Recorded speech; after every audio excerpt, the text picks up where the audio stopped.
Hey guys, what's up? Darcy here at 6 Strings 9 Lives. Welcome to episode 13 of 6 with 6 Strings. Again, just me grabbing 6 random albums from 6 random bands from my collection. I was thinking I do have quite a few complete discographies from certain bands, and then I have a bunch that I don't. In the case of this video, I'm going to show you 2 bands that I need a little bit of help with. I need a little bit more information of albums that you can recommend. Maybe I missed the boat on some of them. One band for sure I really want to pick up more from a certain band here, and I'll let you know shortly. So in this episode, we're going to start off with a band that I've loved since 1986.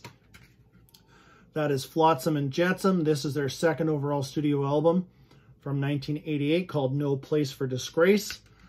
Their only release on Elektra Records.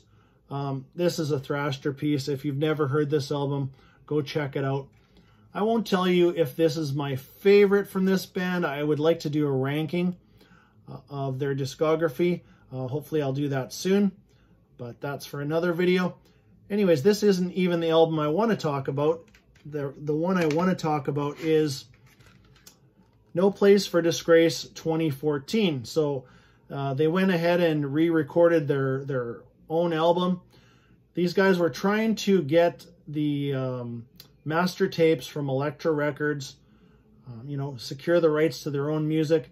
That did not happen, which absolutely sucks, especially for the fans and the band. It's all about the dollars and cents, I'm sure.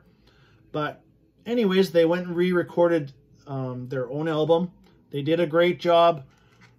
No, it's not as good as the original. I mean, really, to me, that's an impossible task to, 26 years later, go re-record one of your key albums.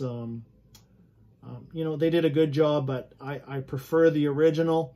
But again, if you don't have this, don't be afraid to pick it up, because it is a great album from Flotsam and Jetsam.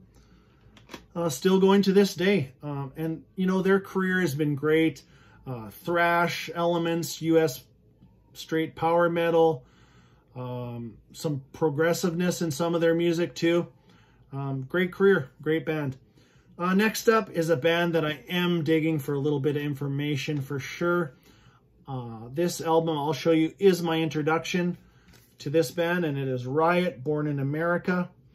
I first heard the song Born in America on Canada's Much Music in 1983. So this is their second album with Rhett Forrester on vocals.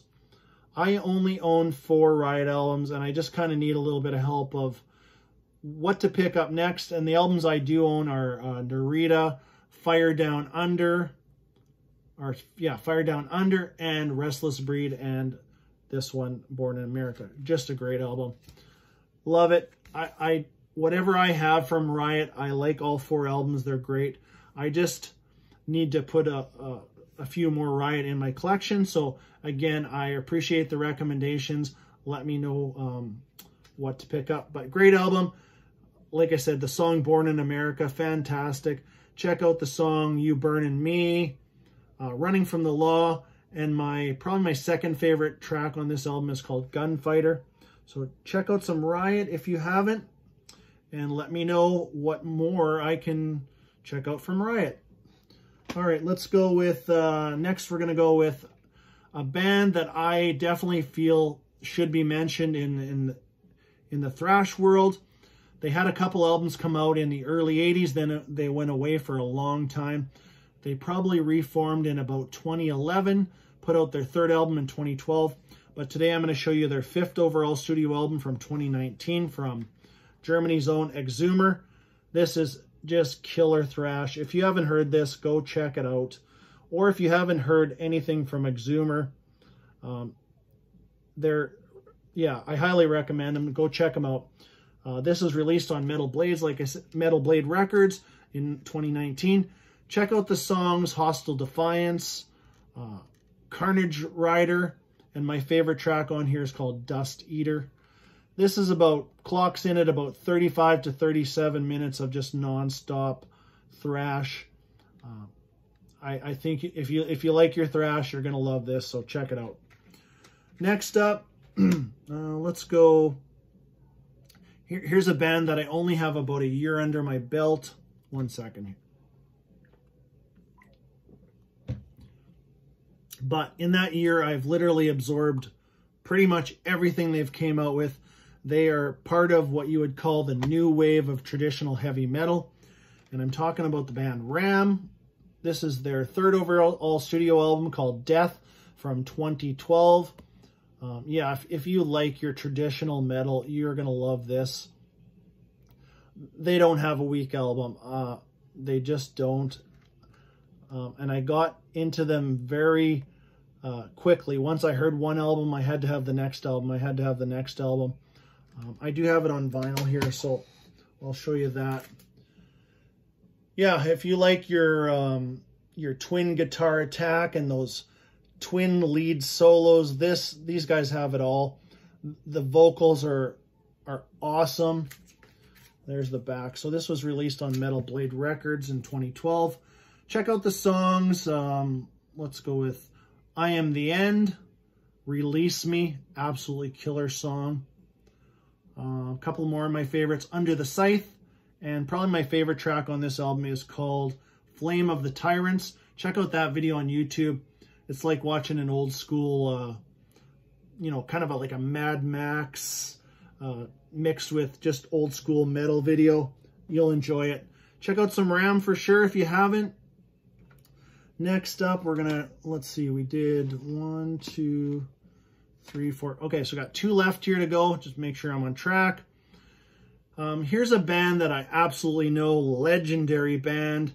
But to be honest with you, I really only got into this band seriously in 1987 on their 9th studio album. I'm talking about Aerosmith, Permanent Vacation.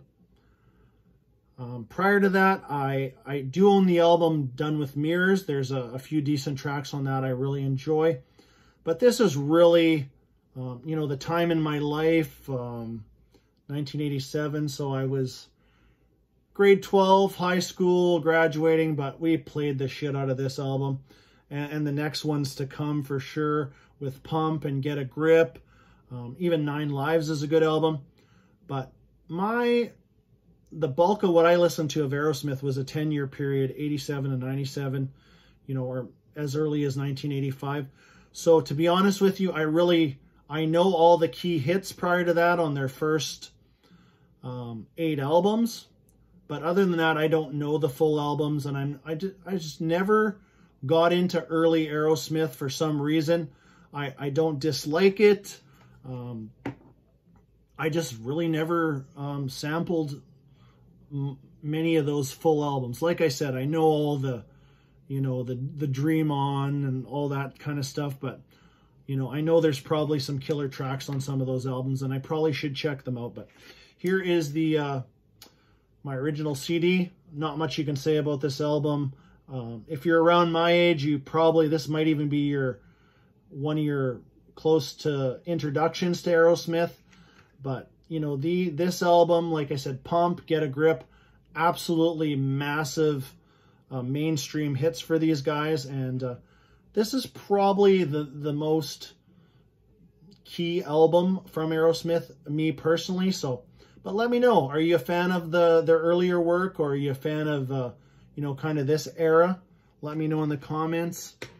And last today, we're going to talk about, if you watch this channel, you know I'm a big Metal Church fan.